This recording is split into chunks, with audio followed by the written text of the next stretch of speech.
Hello everyone, welcome to my YouTube channel. तो guys, आज मैं एक रियल स्टोरी का ऑडियो लेकर के आई हूँ और इसमें मैंने पात्रों के नाम बदल दिए हैं।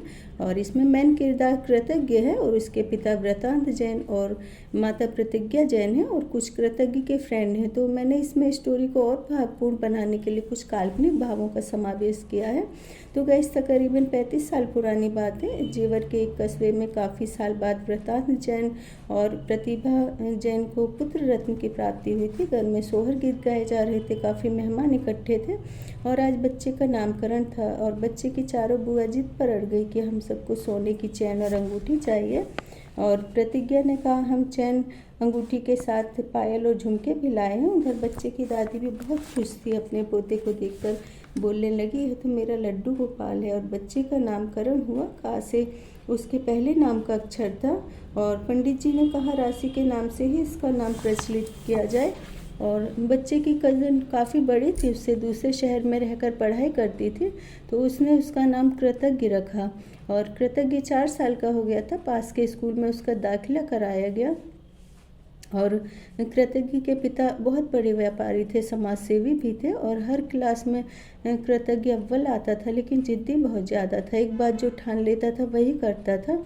और उसके पिता चाहते थे वे बड़ा होकर अपने पिता का बिजनेस संभाले और कृतज्ञ भी यही चाहता था। और वह कॉलेज में आ गया था और उसने कॉमर्स सब्जेक्ट चॉइस किया था। ग्रेजुएशन कंप्लीट होते ही वह अपने पिता के साथ व्यापार में हाथ बटाने लगा।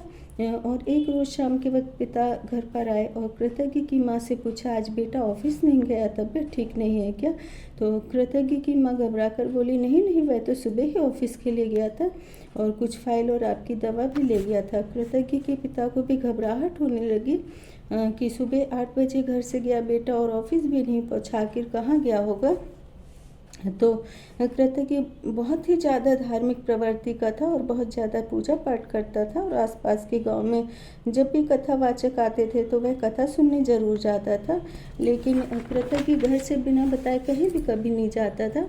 और दोस्तों से जब भी मिलता था तो वो उनसे कहता था कि मुझे एकांत में रहना और भगवान से बातें करना बहुत अच्छा लगता है। और कृतज्ञ के माता पिता ने उनके दोस्तों के घर जाकर पूछा तो उनको भी कुछ नहीं पता था। सुबह के 5 बज गए, कृतज्ञ का कहीं पता नहीं चला। और इसी बीच उसकी दादी को हार्ट अटैक आ गया और उनकी जान तो बच गई, लेकिन वो बार बार अपने पोते का नाम ले रही थी। और पास के थाने में रिपोर्ट लिखाई गई और पुलिस ने उसके बारे में परिवार वालों से गहन पूछताछ की तो बताया कि बहुत धार्मिक प्रवृत्ति का बेटा है। कुछ मोक्ष, तपस्या, ध्यान जैसी बातें करता था। और उसके दोस्त ने बताया कि वह एमपी के जबलपुर के किसी मठ का नाम लेता था। और पुलिस वाले कृतज्ञ के दोस्त और उसके माता पिता को लेकर जबलपुर के लिए रवाना हुए। तो गाइस, मैं एक बात बता दूं कि जबलपुर को ऋषि मुनियों की स्थली कहा जाता है और वहाँ पर ढेर सारे धार्मिक स्थल, तीर्थ स्थल और ऐतिहासिक इमारतें और मठ हैं। और एक मठ है जिसमें कि पिसनहारी की मढ़ैया, जिसको कि पिसनहारी की मढ़ैया के नाम से जाना जाता है। कहा जाता है कि काफ़ी 100 सालों पहले एक महिला को रात में सपना आया कि ईश्वर प्रकट हुए और कहा कि तुम चक्की से जो गेहूँ पीसती हो तो इसे बेचकर जो पैसा आता है तो उससे तुम मढ़ैया का निर्माण करवाओ। तभी से वह महिला जितना भी गेहूँ पीसती थी और आटा बेचकर जो पैसा आता था तो उससे मढ़ैया के निर्माण के कार्य में लगाती थी और कुछ दान वगैरह भी मांगती थी। और काफ़ी दिनों बाद उस मढ़ैया का निर्माण हुआ और उस महिला का कुछ दिन बाद ही देहांत हो गया था। लेकिन जबलपुर के मेडिकल गढ़ा एंट्री गेट पर आटा पीसती माँ की बहुत बड़ी मूर्ति से गेट को गोलाकार ढंग से बनाया गया है। और इसको जो पिसनहारी का मढ़ैया नाम इसलिए ही दिया गया है क्योंकि वह महिला हाथ की चक्की से आटा पीस करके उसको बेच करके फिर वह मढ़ैया बनाई गई थी। तो ये मढ़ैया बनाए हुए बहुत ज़्यादा साल हो गए थे। तो पुलिस वाले उसी मढ़ैया के भीतर गए और वहाँ कई सारे मठ बने हुए थे और कई साधु तपस्या कर रहे थे। उनके बाल बड़े हुए थे, शरीर मात्र हड्डियों का ढांचा रह गया था और फिर भी तपस्या में लीन थे। कृतज्ञ के माता पिता ने कहा, हमने अपने बेटे को इतना लाड प्यार से पाला, यहाँ पर हमारा बेटा क्या करेगा? तो कृतज्ञ के माता पिता दोस्त पुलिस वाले लौटने लगे, तभी कृतज्ञ की माता जी को एक ऊंची चोटी दिखाई दी और वह जोर से चिल्लाई, वो रहा मेरा बेटा। सभी लोग कृतज्ञ के पास पहुँचे। कृतज्ञ भी तपस्या कर रहा था, उसके कपड़े बहुत मैले हो गए थे और चेहरा भी मुरझा गया था। और कृतज्ञ के माता पिता उसके लिए बहुत ज़्यादा रोने लगे और उससे कहा, बेटा तू यहाँ पर क्यों आ गया है, तू तो हमारा इकलौता बेटा है। तो कृतज्ञ ने कहा, मुझ में से दुनिया का मोह माया ख़त्म हो गया है और अब मैं यहीं रहूँगा, और कभी कभी कोई थोड़ा बहुत भोजन या फल दे जाता है तो उसको खा लेता हूँ और भगवान के नाम का जप करता हूँ। उसके माता पिता बहुत रोए, अपनी कसम भी दी। तो कृतज्ञ ने कहा, यदि आप लोग मुझे कसम देंगे तो मैं यहाँ पर ही अपने प्राण त्याग दूँगा, क्योंकि अब तो मैं बैरागी हूँ, न मेरा कोई घर है, ना माता पिता है, ना मैं संसार का हूँ और न संसार मेरा है।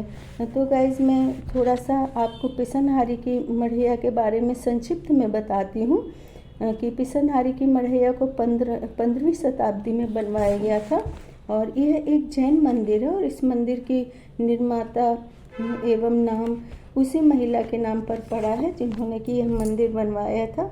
और मंदिर का निर्माण 1442 ईस्वी में हुआ था और मंदिर परिसर में एक शिलालेख भी शामिल है, हालांकि उसे अभी तक समझ नहीं पाए कि वह किस शताब्दी का है।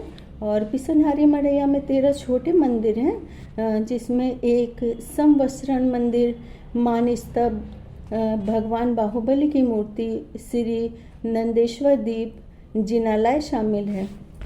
और नंदेश्वर दीप जिनालय 15,000 वर्ग फीट के क्षेत्र में तलहटी में सबसे बड़ा जैन मंदिर है और मंदिर की छत को धनुषाकार रूप में बनाया गया है और इसमें मंडप भी है और स्तंभों वाला हॉल है और एक 2 मंजिला गर्भगृह है। और मंदिर में तीर्थकर की 152 संगमरमर की मूर्तियाँ और छोटे मंदिर विराजमान हैं और मंदिर परिसर 18 एकड़ में फैला हुआ है और इसमें एक गुरुकुल है और एक ब्राह्मी विद्याश्रम है और एक लड़कियों का छात्रावास है और एक विश्राम गृह है और एक बड़ा सा भोजनालय भी शामिल है। लेकिन 35-40 साल पहले इस मढ़ैया का बहुत कम विकास हुआ था।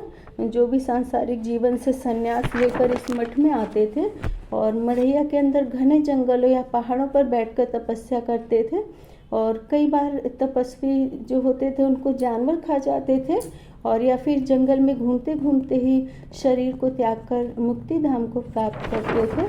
तो गाइस, इसी तरह की मार्मिक विरह और भक्ति से भरी कहानी के ऑडियो के लिए मुझे सब्सक्राइब करें।